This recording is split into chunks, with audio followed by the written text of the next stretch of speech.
At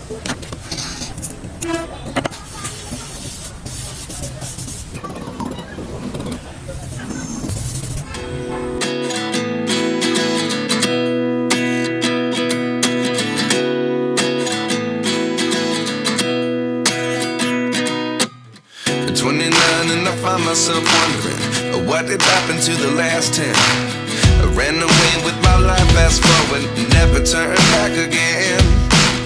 It's kind of funny that the more we pass time, the more we need to set them rewind. And 19 was the year I had to leave you, but now I'm seeing all the signs. Is this really happening? I can't believe it's true. I'm just as surprised as you.